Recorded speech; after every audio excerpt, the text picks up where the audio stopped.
हाँ, तो class 12th math हमने पढ़ा था कल।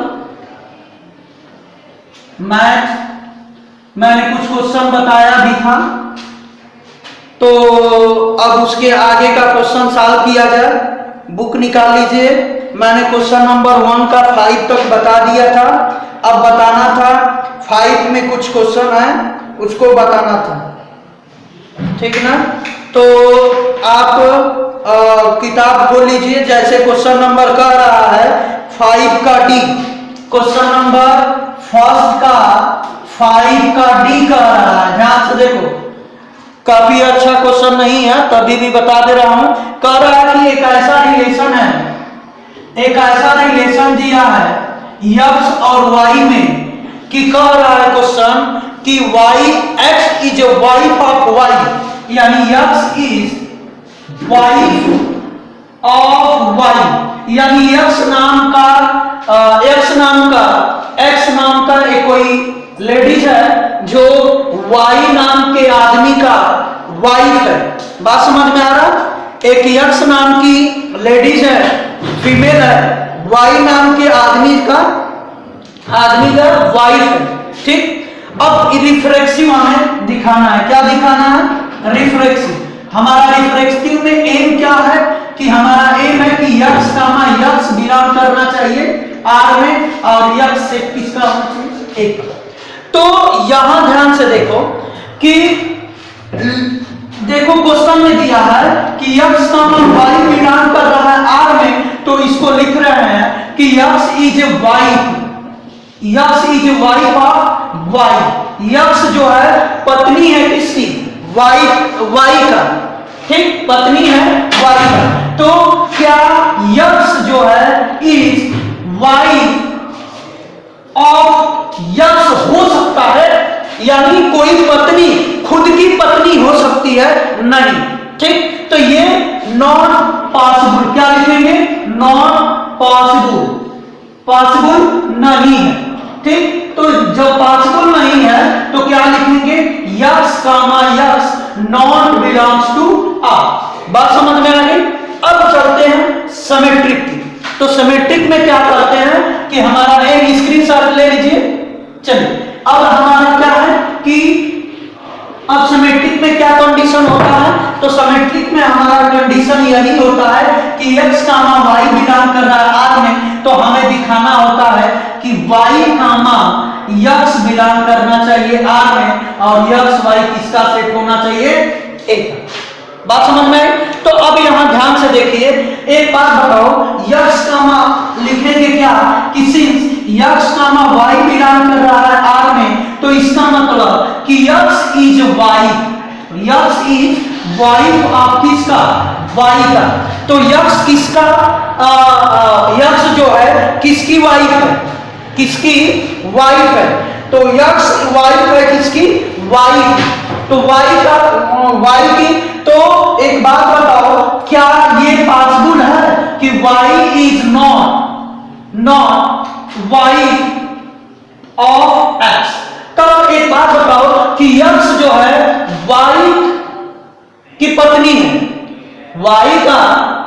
x जो है y की पत्नी है, तो क्या y x की पत्नी हो सकती है?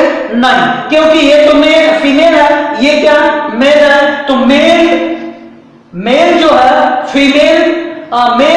फीमेल का पति होता है, फीमेल जो है मेल का पत्नी होती है। तो क्या कभी मेल फीमेल का पत्नी हो सकती है?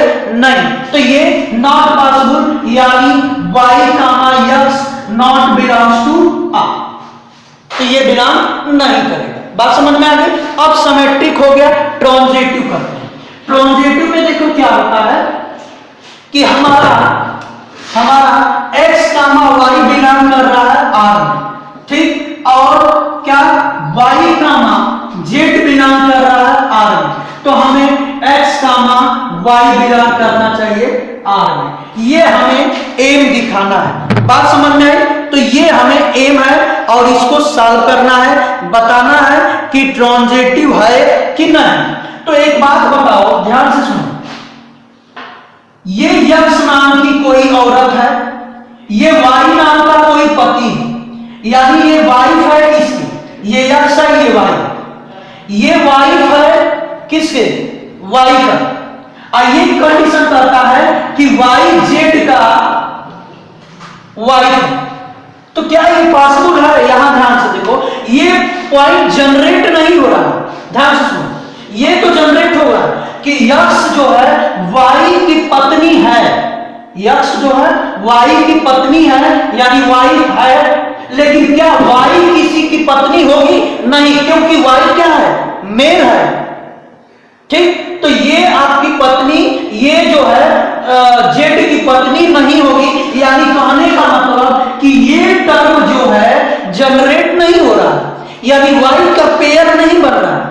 इसका मतलब मैंने एक कंडीशन बताया था कि यक्स वाई बिलोंग कर रहा है आर में, और वाई जेड नहीं बिलोंग करेगा आर में, तब भी हमारा केस में क्या होगा, ट्रांजिटिव होगा, ठीक। तो लिखेंगे क्या, ट्रांजिटिव है। बात समझ में आई? चलो ठीक। अब आते हैं ई नंबर। ई नंबर देखो क्या करता है। ई नंबर कहता है कि एक ऐसा रिलेशन है जो x comma y such that x is a father, क्या है, फादर है किसका, वाई का। यक्स पिता है किसका, वाई का। तो हमें रिफ्लेक्सिव दिखाना है। एक बात बताओ, रिफ्लेक्सिव में कंडीशन क्या होता है? यही होता है, बोलो यही होता है। अब ध्यान से देखो कि हमारा क्वेश्चन कहा है रिलेशन कि यक्स वाई आर में बिलोंग कर रहा है, तो यक्स क्या कहला रहा है, यक्स इज ए फादर, क्या कहला रहा है, फादर किसका, वाई का। X is a father of y, ठीक। तो यहां फादर ऑफ वाई। अब यहां ध्यान से देखो, क्या ये पॉसिबल है, फादर खुद का फादर होगा? नहीं। यानी लिख सकते हैं कि x is father of x. क्या ये पॉसिबल है? यानी यक्स किसका फादर है, वाई का, और यक्स खुद का फादर हो सकता है? नहीं। तो इसका मतलब ये नॉट पॉसिबल। तो ये लिखेंगे नॉट पॉसिबल, पॉसिबल नहीं है।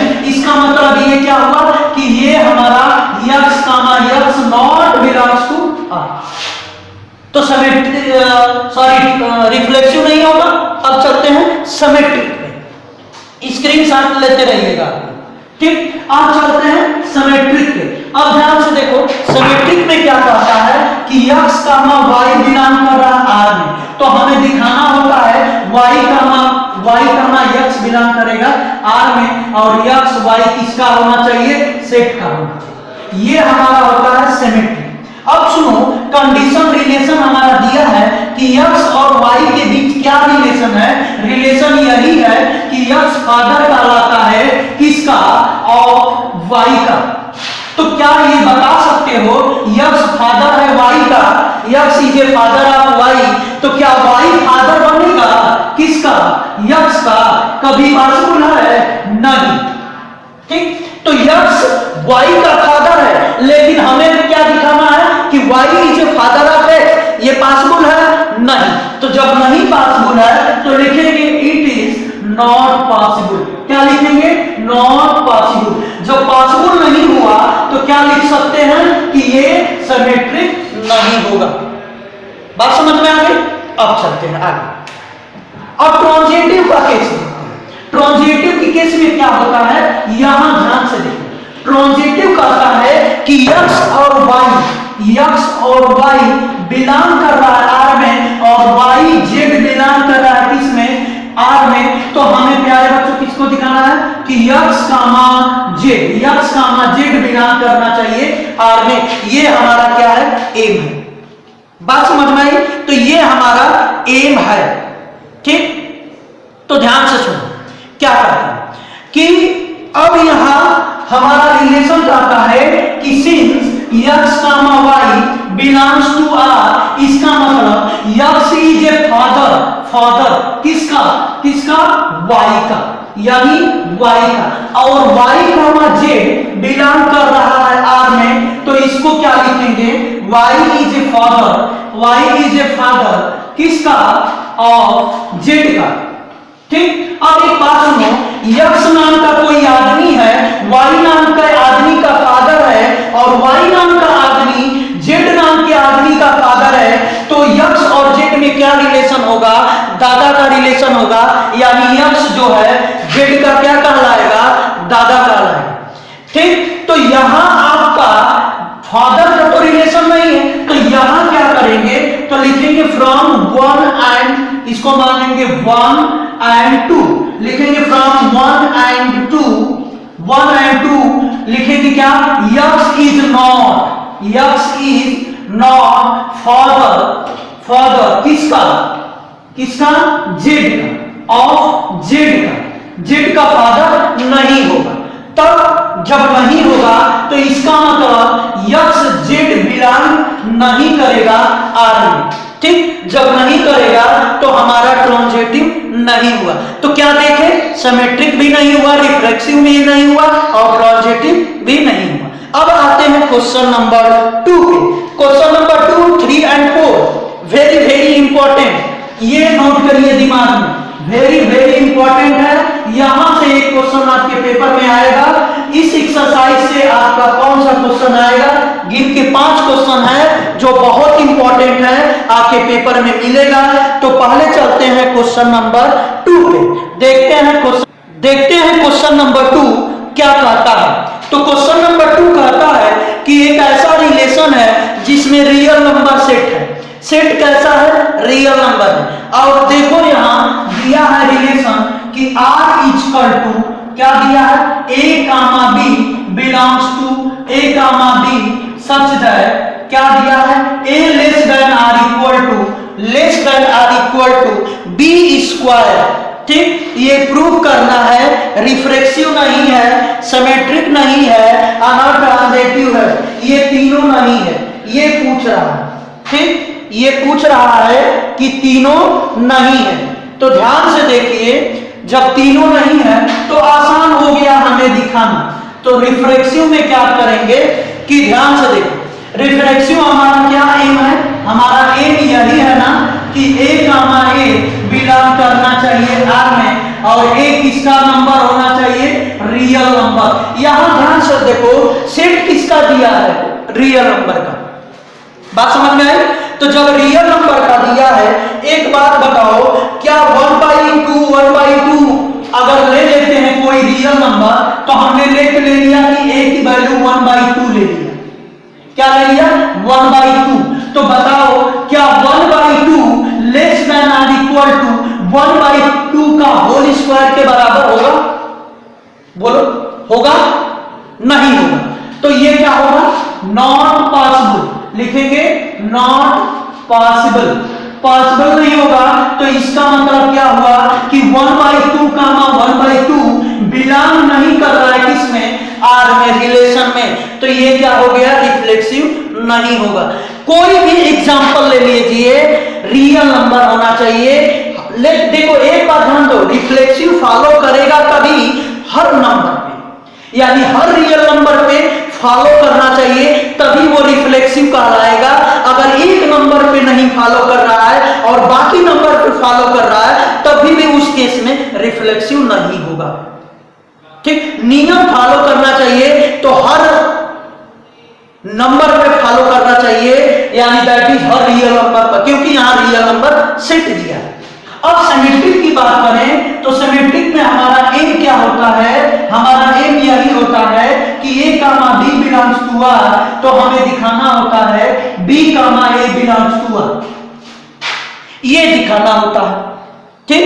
तो अब ध्यान से देखो, अगर मैं ले लेता हूं कि ध्यान से देखो कि A की वैल्यू 1 ले लेता हूं और B की वैल्यू हमने 4 ले लिया, तो A, B belongs to R को क्या लिख सकते हैं?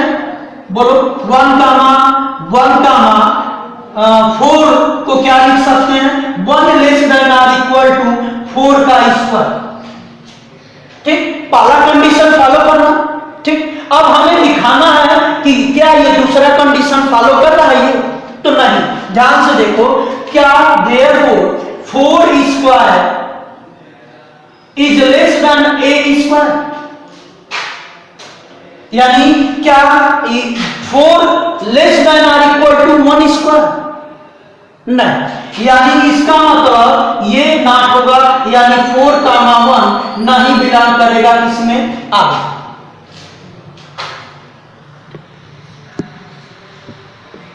यहां लिख दे रहा है, दिखाई नहीं दे रहा है, यहां लिखेंगे 4 comma 1 belongs to not belongs to R.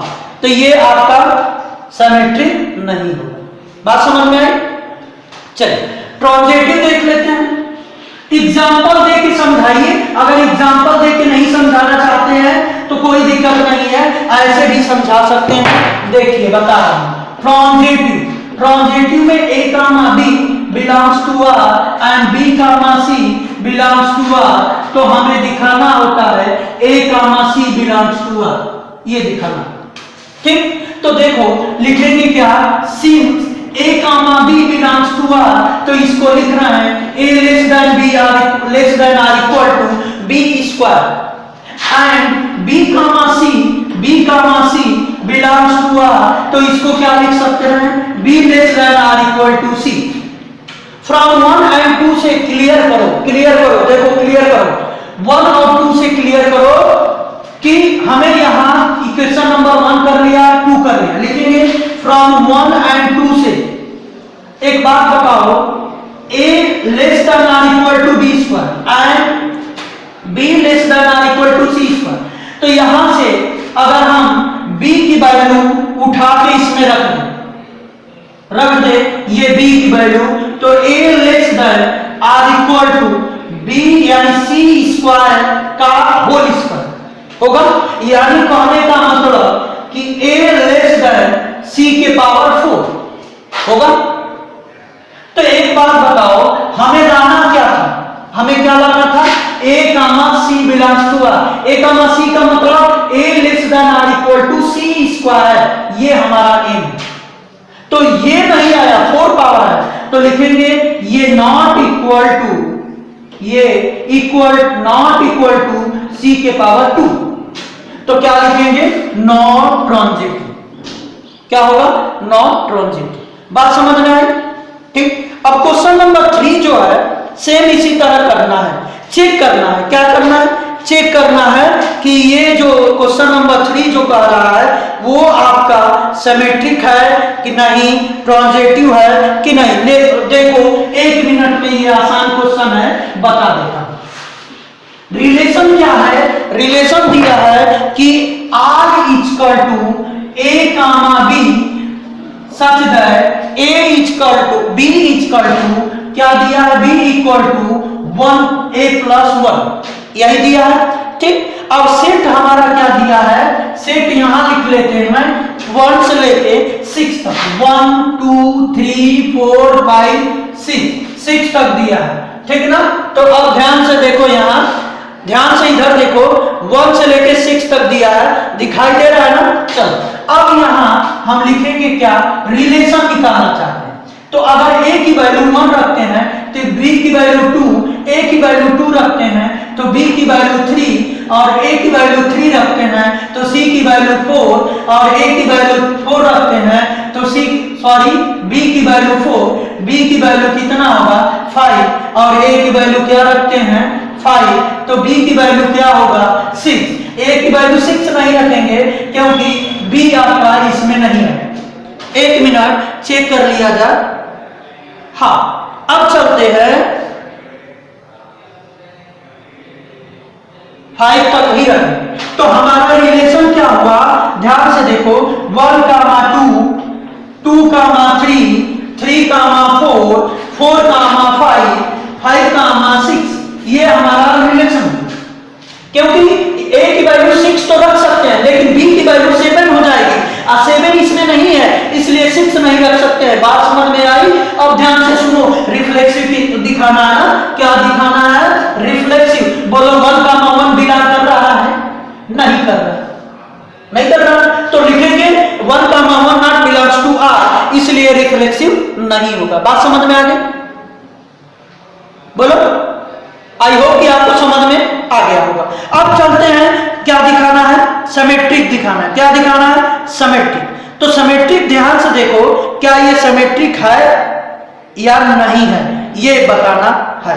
तो सिमेट्रिक के लिए इसको थोड़ा सा इरेज करते हैं, यहां लिखते हैं सिमेट्रिक के लिए ध्यान से 1,2 बिलोंग कर रहा, 1,2 बिलोंग कर रहा, ठीक, एंड 2, अदर ले लेते हैं 3 ले लेते हैं, बिलोंग कर रहा है। तो क्या 1,3 बिलोंग कर रहा है आर में?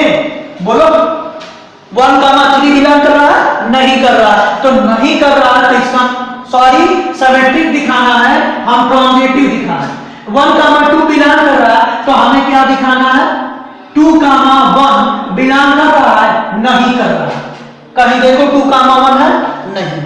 तो ये क्या हो गया? सिमेट्रिक नहीं।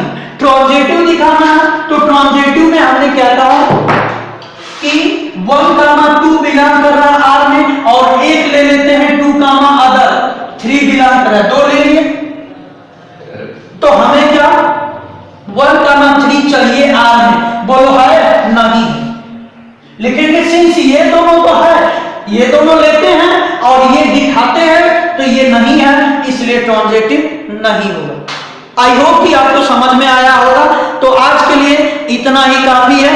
बहुत ज्यादा धन्यवाद। अब चलते हैं